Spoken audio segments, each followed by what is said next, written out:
Hello everyone. सो हमारे पास next topic जो आ जाता है आपके पास, वो आ जाता है आपके पास element of weather and climate में एटमॉस्फेरिक प्रेशर के। क्लाइमेट हमने कल टेम्परेचर पढ़ा। टेम्परेचर में हमने ये चीज़ देखी कि how temperature effect weather and climate of an area. अब हम पढ़ेंगे एटमॉस्फेरिक प्रेशर के बारे में और जो बाकी फैक्टर्स हैं। एटमॉस्फेरिक प्रेशर क्या हुआ है कि अर्थ सरफेस पर जो प्रेशर या जो फोर्स एटमॉस्फेयर एक पर्टिकुलर एरिया पर एग्जर्ट कर रहा है उसको हम कहते हैं एटमॉस्फेरिक प्रेशर।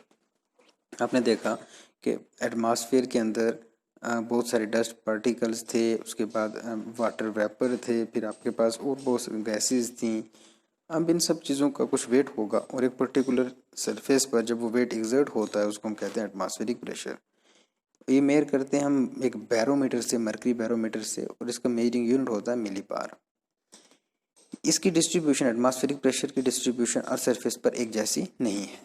जैसे टेम्परेचर वेरी करता था जगह जगह पे, वहाँ से ही एटमॉस्फेरिक प्रेशर भी वेरी करता है। और ये बोथ वर्टिकली भी, यानी अर्थ सरफेस से ऊपर, और हॉरिजेंटली भी अर्थ के सरफेस पर भी वेरी करेगा, और इस पर वेदर एंड क्लाइमेट डिपेंड करेगा। नेक्स्ट आ जाता है विंड। विंड क्या है? विंड किसे कहते हैं हम? जब हमारे पास air along the horizon move करे उसको हम कहते हैं विंड, ठीक है। वेल द वर्टिकल मूवमेंट को हम कहते हैं एयर करंट, यानी जब हॉरिजेंटली मूव करे उसको विंड कहते हैं, जब वर्टिकली मूव करे उसको एयर करंट कहा जाता है। विंड हमेशा हाई एटमॉस्फेरिक प्रेशर से लो एटमॉस्फेरिक प्रेशर की तरफ मूव करेगी। फॉर एग्जांपल दो रीजन है, यहाँ पर हाई है, ये रीजन है यहाँ पर लो एटमॉस्फेरिक प्रेशर है। तो विंड हमेशा हाई एटमॉस्फेरिक प्रेशर से लो एटमॉस्फेरिक प्रेशर की तरफ मूव करेगी, ठीक है। मान लेते हैं ये हाई है और ये है आपके पास लो, तो विंड का मूवमेंट यहाँ होगी वो हाई एटमॉस्फेरिक से लो एटमॉस्फेरिक प्रेशर की तरफ होगी। विंड को हमेशा जो नाम किया जाता है वो हमें उसकी डायरेक्शन के नाम किया जाता है। For example wind blowing from east is known as easterly wind, और जो विंड वेस्ट से आ रही है उसको वेस्टर्ली विंड कहते हैं।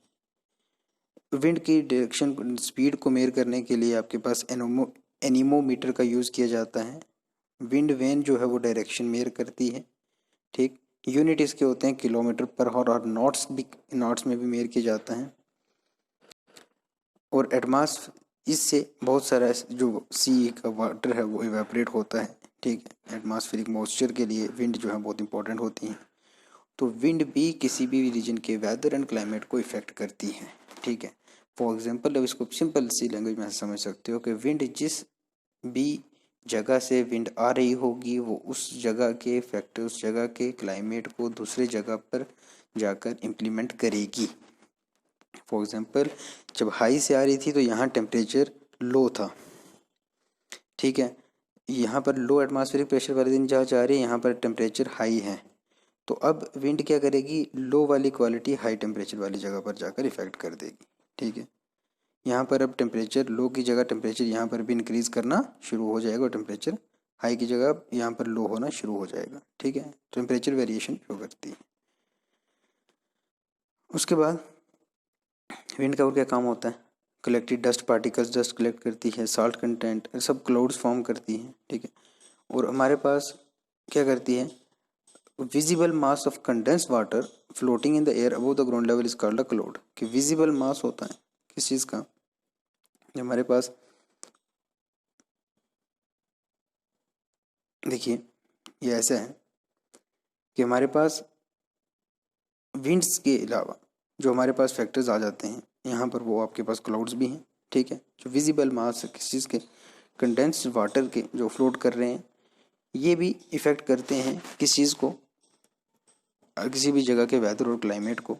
सो हमारे पास लेयर्स बनी, जैसे एटमॉस्फेयर की लेयर्स हैं वैसे ही क्लाउड्स की भी लेयर हैं।